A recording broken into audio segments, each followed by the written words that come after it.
Hello everyone. तो जैसा कि आज हम लोगों का क्या है कि आज से स्टार्ट हो गया चुका है यहाँ पर सिलेक्शन पोस्ट का एग्ज़ाम, जो कि 20 से लेकर के 26 जून तक चलना है। फर्स्ट शिफ्ट का जो एनालिसिस है हमने आपको करवाया हुआ था। और देखिए क्वेश्चन जो है यहाँ पर अदर शिफ्ट के मोस्टली मिल नहीं पाते हैं, मुझे ऐसा लग रहा है, क्योंकि स्टूडेंट सिलेक्शन पोस्ट का जो अपने पास स्टूडेंट है जो चैनल पर, उसने आई थिंक फॉर्म नहीं फिलअप किया हुआ है। ऑलरेडी सारे लोग फिल करते हैं, लेकिन काफ़ी कम लोग होते हैं जो सिलेक्शन पोस्ट की तरफ जाते हैं। कई लोगों को तो पता भी नहीं होता है। तो मोस्टली आई थिंक अगर क्वेश्चन नहीं मिल पाएंगे तो मैं सारे शिफ्टों के एक साथ करवा दिया करूंगा, हर शिफ्ट का करवाने के बजाय। तो यहाँ पर कुछ क्वेश्चन मिल गए, आप लोग देख लीजिएगा कौन कौन से क्वेश्चन आपसे पूछे गए थे। पहला देखिए क्वेश्चन यहाँ पर आपका पूछा गया कि राष्ट्रीय बालिका दिवस कब मनाते हैं। यहाँ पर बालिका दिवस की बात करें तो ये हमारा 24 जनवरी को मनाया जाता है। 24 जनवरी इसका राइट आंसर हो जाएगा। 23 जनवरी की मैं बात करूं तो जो 23 जनवरी होती है इसको मनाते हैं पराक्रम दिवस। और अगर पराक्रम दिवस की मैं बात करूं कि किसके जन्म दिवस पर मनाते हैं, तो पराक्रम दिवस ये किसके लिए मनाते हैं, सुभाष चंद्र बोस जी के लिए मनाते हैं। उसी तरह अगर मैं 25 जनवरी की बात करूं तो 25 जनवरी को मनाते हैं मतदाता दिवस, यानी कि नेशनल जो वोटर्स डे होता है, यानी कि मतदाता दिवस होता है, वो मनाया जाता है 25 जनवरी को। और यहाँ पर जनवरी से आप याद रख सकते हैं, 12 जनवरी याद रख सकते हैं, क्योंकि 12 जनवरी को राष्ट्रीय युवा दिवस मनाते हैं, क्योंकि युवा दिवस जो होता है वो किससे होता है, जाकर के स्वामी विवेकानंद के जन्म दिवस पर। तो इसको भी आप लोग याद रखेंगे।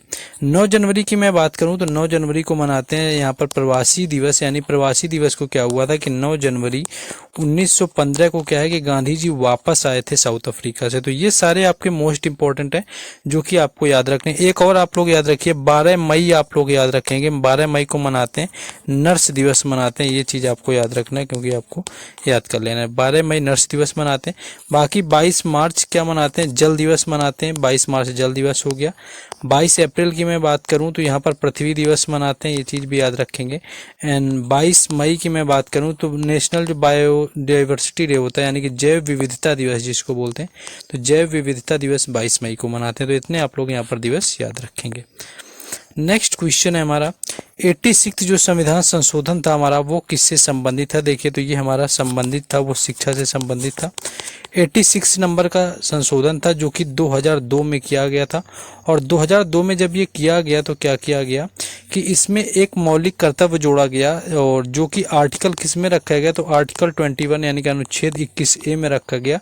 इसका मतलब ये था कि हर पेरेंट्स यानी गार्जियन की ये जिम्मेदारी होगी कि वो 6 से 14 साल तक क्या करेगा कि अपने बच्चों को जो है निःशुल्क सहायता से जो शिक्षा होगी वो प्रोवाइड कराएगा। ये गार्जियन की जिम्मेदारी दी गई थी मौलिक कर्तव्य के आधार पर, क्योंकि मूल जो हमारा संविधान बना हुआ था बेस उसमें क्या था कि मौलिक कर्तव्यों की कोई बात ही नहीं करी गई थी। उसके बाद आता है 1976, और तब संशोधन किया गया 42 नंबर का, यानी कि 42 नंबर का जो कॉन्स्टिट्यूशन अमेंडमेंट था वहाँ पर हमारा 1976 में हुआ था। तब जाकर के 10 मौलिक कर्तव्य जोड़े गए, ये भी याद रखना है। और ये 10 मौलिक कर्तव्य जोड़ने वाली जो समिति थी जिसने इसके बारे में सिफारिश करी, तो वो थी सरदार स्वर्ण सिंह समिति। और सरदार स्वर्ण सिंह समिति में क्या थे, कुल 10 लोग ही थे। एंड इनको लिया गया था रूस के संविधान से, यानी सारा कुछ हमारा संविधान में अलग अलग देशों से आया हुआ है। तो फंडामेंटल जो राइट थे यानी ड्यूटी थी ये रूस से ली गई थी। इसके साथ ही पंचवर्षीय जो योजना होती है हमारी, यानी कि 5 ईयर्स प्लान होते हैं, वो भी कहाँ से लिए जाते हैं, तो उनका भी लेने का जो प्रावधान है वो कहाँ से लिया गया है, तो हम लोग समझ सकते हैं कि उनको लिया गया है जाकर के रूस से ही। बाकी आयरलैंड से आपके डीपीएसपी लिए गए हैं, ये याद रखना, डीपीएसपी आयरलैंड से। एंड जो फंडामेंटल ड्यूटी होता है यानी कि आपका रूस से है, लेकिन फंडामेंटल जो राइट होते हैं यानी कि मौलिक अधिकार, उनको यूएसए की कॉन्स्टिट्यूशन से लिया गया है। और हमारी बात करें यूएसए से और क्या लिया गया है, यानी कि प्रस्तावना जो है वो अमेरिका के संविधान से ली गई है। और बाकी प्रस्तावना की अगर भाषा की आपसे बात करें तो ये ऑस्ट्रेलिया से लिया गया है, ये चीज़ें याद रखेंगे, ऑस्ट्रेलिया से और आपकी समवर्ती सूची वगैरह ली गई है। नेक्स्ट क्वेश्चन है हमारा स्टेट फ्रॉम हार्ट जो है ये किसकी आत्मकथा है। देखिए स्टेट फ्रॉम हार्ट की मैं बात करूं तो कपिल देव इसका राइट आंसर हो जाएगा, यानी कपिल देव की बायोपिक है। और कपिल देव के बारे में आपको पता ही होगा कि इन पर एक तो 83 मूवी बनी हुई थी जिस पर रणवीर सिंह क्या है, रणवीर सिंह ने यहाँ पर किरदार किया हुआ है जाकर के कपिल देव का। एंड 1983 के अंदर क्या किया, 1983 के अंदर कपिल देव ने क्या किया हुआ था, यहाँ पर भारत का पहला वर्ल्ड कप जीता हुआ था भारत ने, तब कपिल देव ही कप्तान रहे हुए थे और इसमें हराया हुआ था वेस्ट इंडीज को। ये चीज़ भी याद रखना है। कुछ और बुक आप लोग याद रखेंगे, जैसे कि हो गया टेस्ट ऑफ माई लाइफ, आपको ऑलरेडी पता होगा। टेस्ट ऑफ माई लाइफ की बात कर लूँ तो टेस्ट ऑफ माई लाइफ ये युवराज सिंह की है। 1 सेंचुरी इज नॉट इनफ की मैं बात करूं, 1 सेंचुरी इज नॉट इनफ, तो ये जो बुक है ये कहाँ किसकी है, ये है सौरभ गांगुली की, ये भी आप लोग याद रखेंगे। 281 एंड बियॉन्ड की मैं बात करूं, 281 एंड बियॉन्ड की, तो ये है VVS लक्ष्मण की है, ये चीज़ भी आप लोग याद रखेंगे। प्लेइंग इट माई वे आपको ऑलरेडी पता है कि वो सचिन तेंदुलकर की है। और कौन सी बुक यहाँ पर हम लोग याद रख सकते हैं, ऑलमोस्ट इतनी आपको याद रखना है। बिलीव याद रख लेंगे आप लोग, बिलीव किसकी है, सुरेश रैना की, इसको भी आप लोग याद रख सकते हैं। ड्रिवेन अगर आपसे पूछे कि किस खिलाड़ी की आत्मकथा है, तो ड्रिवेन जो है वो विराट कोहली की बायोपिक है, आप समझ सकते हैं, लेकिन ऑटोबायोग्राफी नहीं है, ये चीज आपको ध्यान रखना है। नेक्स्ट आगे क्वेश्चन है, किस गुप्त शासक ने आपके कविराज की उपाधि धारण करी, तो समुद्रगुप्त इसका राइट आंसर हो जाएगा। यानी समुद्रगुप्त जो है इसने किसकी उपाधि धारण करी, तो कविराज की यहाँ पर धारण करी थी। और इसके साथ साथ इसने परम भागवत की भी उपाधि धारण करी थी, ये चीज़ आपको याद रखना है। यानी कि परम भागवत की जो उपाधि थी इसको भी धारण किया हुआ था। और आप लोग क्या याद रख सकते हैं परम भागवत से यहाँ पर, कि इन्होंने और क्या किया हुआ था साथ ही साथ, तो इनको भारत का नेपोलियन कहा जाता है, ये चीज़ भी याद रखना है। यानी कि इनको भारत का क्या बोलते हैं हम लोग, तो भारत का नेपोलियन इनको बोलते हैं, ये चीज़ भी आपको याद रखना है। एंड प्रयाग प्रशस्ति अगर आपसे पूछे प्रयाग प्रशस्ति क्या है, कि इनके बारे में ही है, ये चीज़ याद रखना है। प्रयाग जो प्रशस्ति है ये इनके बारे में है, और इनके जो दरबारी कवि थे वो थे हरिसेन, ये भी आपको याद रखना है। कई बार एग्जाम में डायरेक्ट पूछा गया कि प्रयाग प्रशस्ति की रचना किसने करी, तो वो हरिसेन ने करी हुई थी, जो कि किसी गुप्त शासक के, यहाँ पर समुद्रगुप्त के दरबारी कवि थे। और यहाँ पर आप लोग याद रख सकते हैं कि जो यहाँ पर ईंटों से बने हुए जो मंदिर रहे हुए हैं, जैसे कि आपका यहाँ पर ललितपुर में देवगढ़ का हो गया, दशावतार मंदिर हो गया, या कानपुर का जो मंदिर हो गया आपका गुप्तकालीन जो ईंटों का बना हुआ, तो ये सारे आपके गुप्तकालीन टाइम पर बनाए गए, यानी कि गुप्ता पीरियड जो था ये टेम्पल बनाने के लिए फेमस रहा हुआ। नेक्स्ट क्वेश्चन है कि मैंडोलिन से संबंधित कलाकार कौन है, तो मैंडोलिन से संबंधित श्रीनिवासन है, जिनके बारे में काफ़ी पूछा जाता है। यानी श्रीनिवासन जो है ये मैंडोलिन से संबंधित हैं आपके। और आप लोग किसको याद रख सकते हैं, मान लीजिए यहाँ पर मैंडोलिन से इनको याद रख लिया, ब्रजभूषण काबरा अगर आपसे नाम कभी पूछे, ब्रजभूषण काबरा की मैं बात करूं, तो ब्रजभूषण जो काबरा है इनका जो संबंध है वो गिटार से है, ये चीज़ भी आपके याद रखने।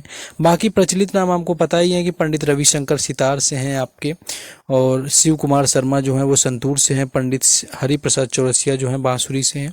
ये लोग इतने फेमस नाम है कि आपको ऑलरेडी पता रहते हैं, तो ये आपको ज़्यादा इस पर ध्यान नहीं देना है। जो आपको नए नाम लगे उनको आपको याद रखना है, क्योंकि पुराने नाम, हाँ तुलसीदास बोरकर आप एक नाम याद रख सकते हैं।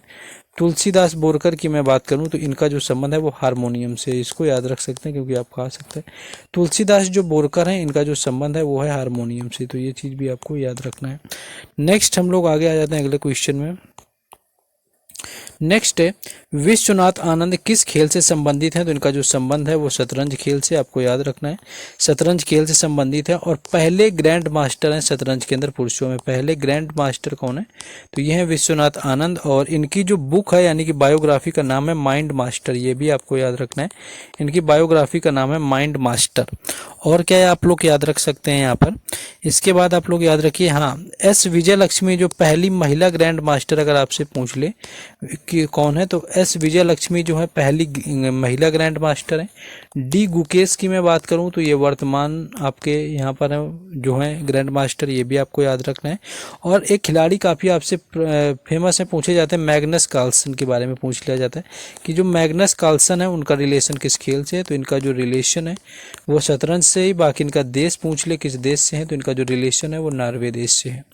ये चीज़ें आपको याद रखनी है। नेक्स्ट आगे क्वेश्चन हमारा है, नेक्स्ट क्वेश्चन है कि तिल्लाना जाति स्वरम, यानी कि तिल्लाना या इसी को हम क्या बोलते हैं, थिल्लाना बोलते हैं, जाति स्वरम हो गया या शब्दम हो गया, इनका संबंध किससे है, तो ये भरतनाट्यम से है, भरतनाट्यम से इनका संबंध है।